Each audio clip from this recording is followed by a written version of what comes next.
Bonjour à tous, dans cette vidéo on va apprendre à calculer des termes d'une suite. Alors déjà il faut comprendre ce que ça veut dire, des termes d'une suite. Une suite, on se rappelle, c'est une suite de nombres, donc plein de nombres les uns à la suite des autres qui sont tous indexés, c'est-à-dire numérotés. Les suites commencent la plupart du temps à U0, d'ailleurs souvent le nom d'une suite c'est U quand il n'y en a qu'une. Donc il y a une liste de nombres, U0, U1, U2, U3, voilà ce que sont des termes d'une suite. Ce sont les différents nombres qui composent cette suite. Alors, pour pouvoir calculer les termes d'une suite, comme, je sais pas, U2, U18, U54, en fait, il faut distinguer quand même deux types de suites. Les suites explicites et les suites récurrentes, parce que la méthode de calcul ne va pas être la même, puisque ces suites-là ne se construisent pas de la même façon. Prenons d'abord le cas de suites explicites. Les suites explicites, qu'est-ce que c'est? On l'a vu dans le cours, ce sont des suites qui nous permettent d'avoir un en fonction de n. C'est-à-dire que l'expression de la suite, elle est donnée sous une égalité qui ressemble à ça. Par exemple, un égale n carré plus 1. Vous voyez qu'en fait, cette relation-là me donne un en fonction de n. Parce que j'ai n qui apparaît dans le bloc de droite de mon égalité, puis à gauche j'ai un. Ça, c'est une suite explicite. Une suite récurrente, ça va être plutôt quelque chose de ce type-là. J'aurai un plus 1 en fonction de un. Donc je vous donne un exemple. 3 moins 1. Ça, c'est une expression de suite récurrente. Et d'ailleurs, il manque un petit quelque chose, parce que si on a une expression comme ceci, on ne peut pas calculer des termes de la suite associée. Il nous faut le premier terme de la suite qui va être celui qui va tout débloquer, qui va permettre ensuite de proche en proche de calculer tous les termes de la suite. Donc la plupart du temps, ça s'écrit comme ça. On a la valeur de U0 ou de U1 si la suite commence à U1. Je vous mets par exemple, je sais pas, 1, voilà. Et souvent, il y a une petite accolade entre les deux lignes qui signifie que ces deux lignes sont couplées. L'accolade, c'est un « et ». Donc la suite est définie par cette relation et par son premier terme. Voilà pour le petit focus sur les suites explicites et suites récurrentes. Maintenant, entrons dans le vif du sujet. Comment on les calcule, ces termes? Alors j'avais dit, on distingue bien les deux cas. Premier cas, suite explicite. Comment je fais pour calculer un terme de la suite comme U2, comme U7, comme U0, comme U40? Eh bien, il suffit que je remplace le petit n par le nombre dont je souhaite calculer le terme. Exemple. Je prends cette suite-là, un égale n carré plus 1. On me demande de calculer U1. Qu'est-ce que je fais pour calculer U1? Eh bien, je vais remplacer ici n par 1. Alors, si je remplace n par 1, je le fais ici à gauche, ça me permet d'avoir U1, et je vais devoir remplacer tous mes n par des 1 dans le bloc de droite de l'égalité qui est la relation de construction de cette suite. Donc, dès que je vois un n, je le remplace par 1. 1 au carré plus 1. 1 au carré, ça fait 1, plus 1, ça fait 2. Voilà, U1 égale 2. J'ai calculé un terme de ma suite, j'ai calculé le terme de rang 1. Il s'appelle U1. J'aurais pu aussi calculer U0. Tiens, est-ce que U0 existe? Bah oui, je vais essayer. Je vais remplacer n par 0. Ça fait 0 au carré plus 1. Ça fait 0 plus 1, ça fait 1. J'ai réussi à calculer U0. Je pourrais calculer U18. Comment je fais? Bah, je remplace n par 18. Donc dès que je vois un n, je le remplace par 18. 18 au carré plus 1. Ah, ça c'est un peu plus embêtant à calculer, 18 au carré. Comment on fait 18 au carré? On prend sa calculatrice, tout simplement. Hein. Calculette, ou alors on peut utiliser le fait que 18 c'est 20 moins 2. 20 moins 2. Donc ici ça va me faire 400, plus 4, moins le double produit qui fait 80. Donc 404 moins 80, ça fait 324. 324 plus 1, ça fait 325. Et ça, c'est à la calculette de finaliser le calcul, bien sûr. L'idée, pour calculer un terme d'une suite, quand il s'agit d'une suite explicite, c'est tout simplement de remplacer n par le rang souhaité.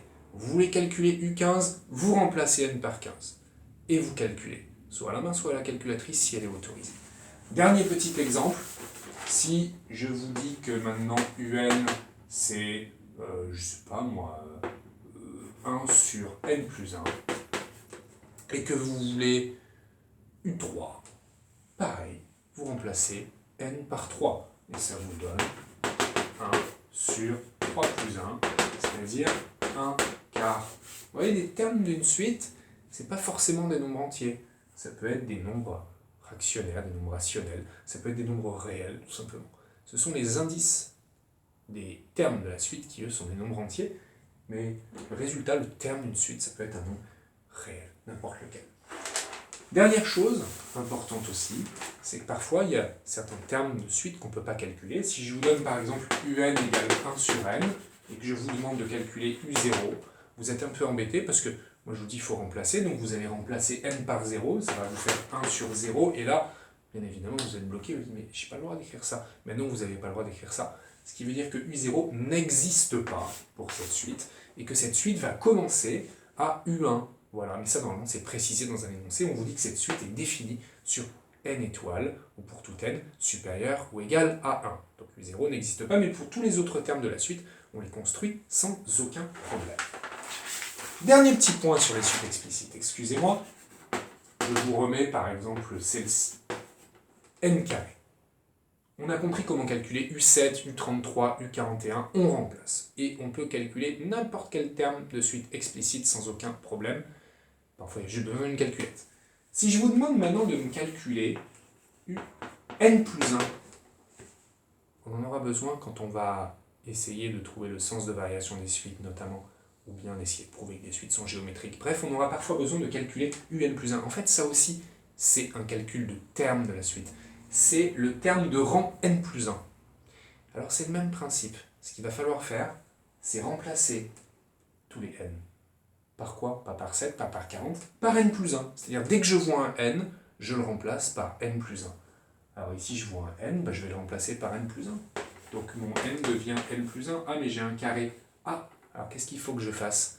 Quand je vais remplacer mon n par un n plus 1, il ne faut pas que j'oublie les parenthèses, parce que je remplace n par le bloc n plus 1, qui ici n'est pas parenthésé, mais il le mérite.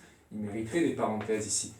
Sauf que comme ici tout est écrit en indice en tout petit, il n'y a pas d'ambiguïté, moi il faut que je les mette ici mes parenthèses.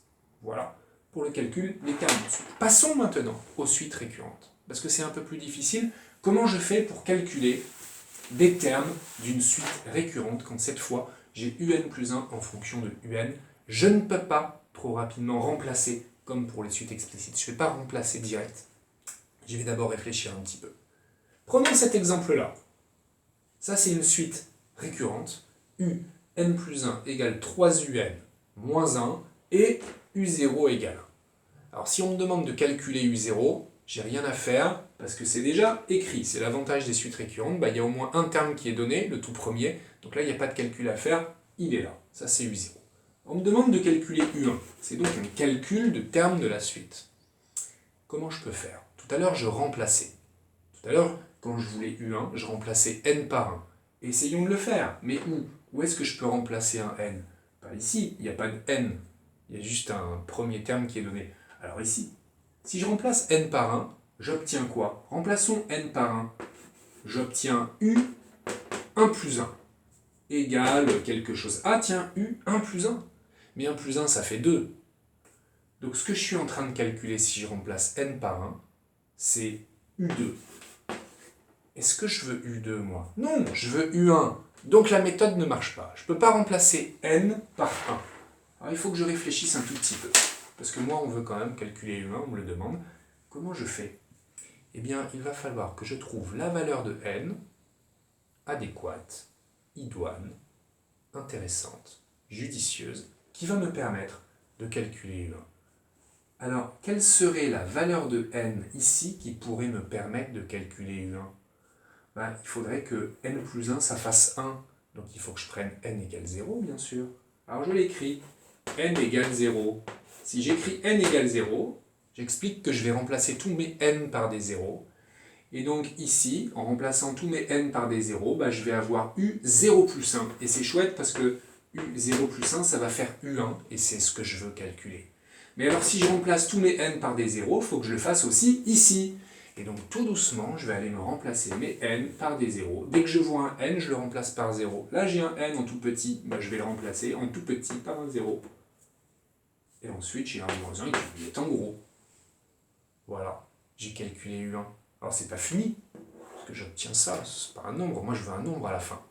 Mais relisons ce qu'on a écrit. On a remplacé tous nos n par des zéros parce qu'on a trouvé que c'est cette valeur de n qu'il fallait utiliser si on voulait calculer U1. U0, je le connais, il est là. Donc maintenant je le remplace. On a une deuxième étape. Je vais remplacer la valeur de U0 par celle qui est donnée dans l'énoncé. 3 fois 1, moins 1. Ceci me donne 3, moins 1. Ceci me donne 2. Et voilà, j'ai calculé U0 plus 1, c'est-à-dire U1. C'est U1 que j'ai calculé, bien sûr. Donc désormais, cette suite, eh bien, je connais U0 et je connais U1. Continuons un petit peu, essayons de calculer U2. Mais d'abord, je vais noter dans un petit coin ce que je viens de trouver, c'est-à-dire le fait que U1, ça fait 2.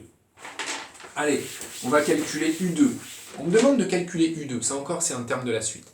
Alors rappelons-nous, on n'est pas dans les suites explicites, on est dans les suites récurrentes. Si je veux calculer U2, eh bien, je dois utiliser cette petite... Ah, ça s'est effacé, excusez-moi, c'était U1 égale 2. Je dois utiliser cette relation-là, mais il ne faut pas que je remplace n par 2, pourtant je veux U2. Il faut que je cherche la petite valeur de n qui me permet d'avoir U2. Alors, quelle serait la valeur de n qui me permettrait d'avoir U2? Il faut que je remplace n par quoi? Il faut que je remplace n par 1 si je veux U2. Parce que si je remplace n par 1, ça fait ici 1 plus 1, ce qui fait 2.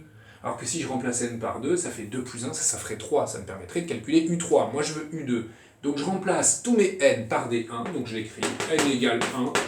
Si n égale 1. Alors, U2, je vais le calculer comme ça en remplaçant mes n par 1. Je peux réécrire ce petit 1 plus 1 là. Et je remplace tous mes n par des 1, c'est-à-dire 3 U1 moins 1. Attention, c'est que le n que je remplace, pas le un, que le n dans un premier temps. Puis ensuite, je suis un peu comme tout à l'heure. U1, je me pose la question. U1, je ne vais pas le laisser comme ça, il faut que je le remplace. Est-ce que je le connais? Ben oui, je le connais parce que je l'ai calculé dans la question précédente. C'est-à-dire que l'énoncé ne me fournit pas U1. Je l'ai calculé tout à l'heure, U1, ça fait 2, donc je le réutilise. Et donc, regardez, je réutilise à chaque fois ce que je viens de faire. Là, 6 moins 1, 5, et là, j'ai calculé U2. Et donc, on comprend que de proche en proche, on va pouvoir calculer tous les termes de la suite. De proche en proche. Regardez maintenant ce qui se passe si je veux calculer U18, comme tout à l'heure pour la suite explicite. U18. Je ne peux pas remplacer n par 18, je vais utiliser cette relation, trouver la valeur de n qui me permettrait d'avoir U18. Ce serait bien sûr n égale 17, évidemment. Parce que 17 plus 1, ça fait 18. Donc pour calculer U18, il faut que je remplace tous les n par 17. Et donc ici, ça ferait 3U17 moins 1. Ok, 3U17 moins 1. Alors je m'apprête à remplacer mon U17 parce que je ne vais pas traîner mon U17 tout le long. Alors je le cherche dans l'énoncé, il n'y est pas, et puis je le recherche dans mes premiers calculs. Moi je suis allé jusqu'à U2, j'ai pas U17. Alors je suis embêté. Je suis embêté parce que j'ai pas U17. Et je réfléchis un peu et je me dis que si je veux U17, eh bien il faut que j'utilise ça. Et pour avoir ça, je dois remplacer n par 16 si je veux U17. Et donc j'aurai ici un U16 qui va apparaître. Mais U16, je ne l'ai pas. Donc il me faudra U15, mais il me faudra aussi U14, U13, mais bon, bref. Il faut que je calcule tous les termes de la suite jusqu'à U17, en fait.